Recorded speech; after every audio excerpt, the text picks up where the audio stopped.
بسم اللہ الرحمن الرحیم۔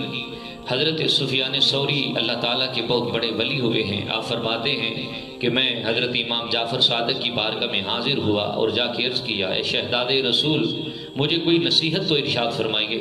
تو آپ نے ارشاد فرمایا، سفیان لوگوں سے ایسے ملو جیسے تم چاہتے ہو کہ لوگ تم سے ملیں تو ایمان والے بن جاؤ گے، اور اپنے معاملات میں خوف خدا رکھنے والوں کے ساتھ مشورہ کر لیا کرو۔ میں نے پھر عرض کیا، اے شہزادہ رسول مجھے کوئی اور بھی نصیحت ارشاد فرمائیے۔ تو آپ نے ارشاد فرمایا، اے سفیان یاد رکھنا، جو خاندان کے بغیر عزت چاہتا ہے اور جو حکمرانی کے بغیر رعب و دبدبہ چاہتا ہے تو وہ اللہ کی نافرمانی کی ذلت سے نکل کے خدا کی فرما برداری میں آ جائے۔ تو حضرت سفیان ثوری عرض کرتے ہیں، اے رسول کریم کے شہزادے اور امام وقت مزید کچھ بتائیے اور ارشاد فرمائیے۔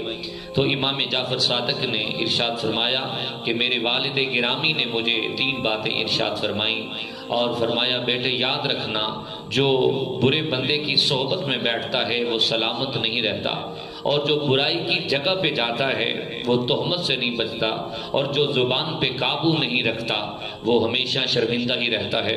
تو اللہ تعالیٰ کے یہ نیک بندوں کی باتیں بڑی نرالی ہوا کرتی ہیں اور خوبصورت ہوا کرتی ہیں۔ اللہ کی بارگاہ میں دعا ہے اللہ تعالیٰ ہمیں عمل کی توفیق عطا فرمائے۔